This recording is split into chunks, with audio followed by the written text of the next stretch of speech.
So now we're going to be talking a little bit about understanding the day camp experience.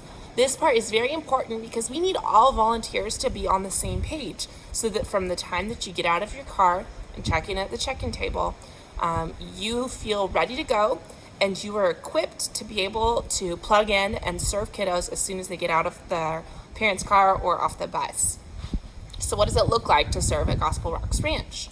Well, first things first, you need to show up half an hour before your scheduled time. Unless you've been told otherwise, that probably means you need to be at Gospel Rocks Ranch by 8:30 in the morning, and you always meet at the pavilion. Unless you've been told otherwise, your shift will end by 3 o'clock. That's when we get all the kids loaded up, and that's when the camp clears out. So 8:30 to 3 is the expected time that you'll be here. When you get out of the car, go ahead and park by the pavilion and come into the check-in table. If you have not already received a Gospel Rocks Ranch t-shirt for the 2024 fall season, please pick one up at the check-in table. Either myself or one of the other admin workers will have t-shirts for you. You can go ahead and get changed in the restroom area. What to pack? Well, we try to make it as simple as possible, but we do live on a ranch and the setting is very ranch-y. Please wear closed-toed shoes. We don't want sticker burrs to be messing up your day. Please wear a hat. And if it could rain, throw a jacket in the car just so that you feel a little bit more comfortable. We will have snacks, we will have drinks, we will have snow cones, all sorts of goodies. Volunteers have access to all of that, but closed-toed shoes are kind of a must out here or else you're gonna have a pretty uncomfortable day.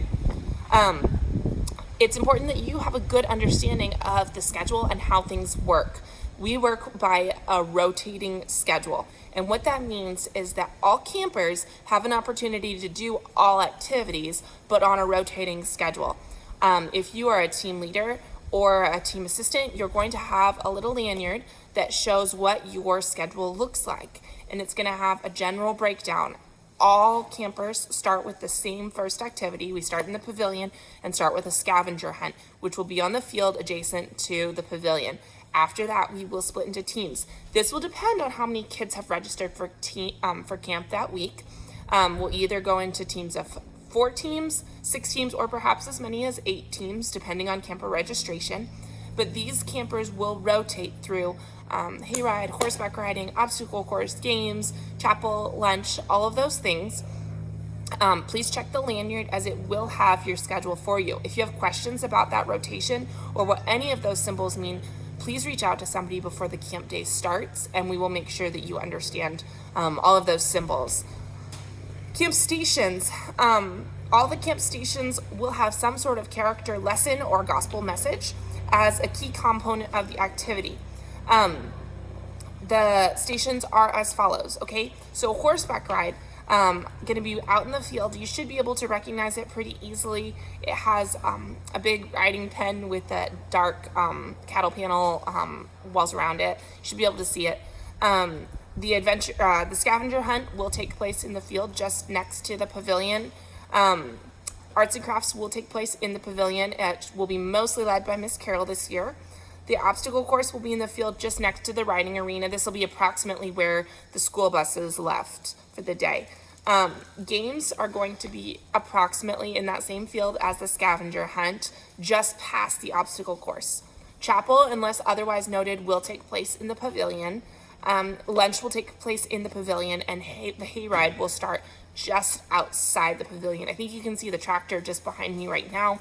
That's approximately where the hayride will begin on a regular basis. Just so that all the volunteers are kind of on the same page, we do use the chapel and the lunch in the same space. It's really important if you're helping corral kiddos during lunch, if chapel's going on, that you try to keep the volume down so that people who are trying to listen to the chapel presentation are able to really focus. And then we will flip-flop the stations, if that makes sense. It just helps with traffic flow so that there's not, 60 kids trying to get lunch all at once.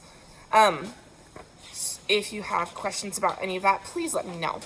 Camp ending and starting always happens in the pavilion.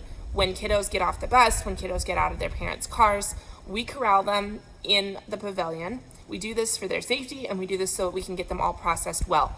If you see kids coming off the bus, please help them get over to the check-in table. We're going to have people that check them in, and then they will be immediately received by their team leaders.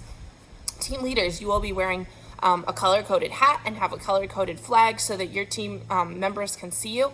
You will immediately receive your team members, and you will hold on to them until the scavenger hunt starts. We'll talk a little bit more about roles and responsibilities for different stations, but for now, hang on to your kiddos. You will have them for the duration of the day.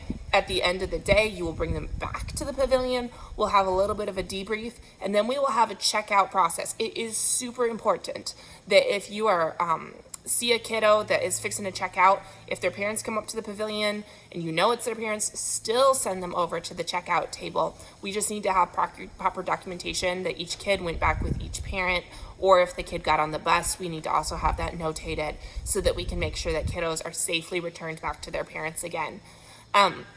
Again, at the end of the day, which will end at about 3 o'clock in the afternoon, we'll do a quick teardown. If you have a couple minutes to stay and help tear down, we really appreciate it. But we also understand if you have other commitments, and then you can go ahead and scoot on out of here to enjoy the rest of your day. We will be having camps again September 14th, 21st, October 5th, and October 12th. So if you have signed up for just one of those dates and you decide you want to jump on board and do a few more, just let us know. We absolutely can get you plugged in.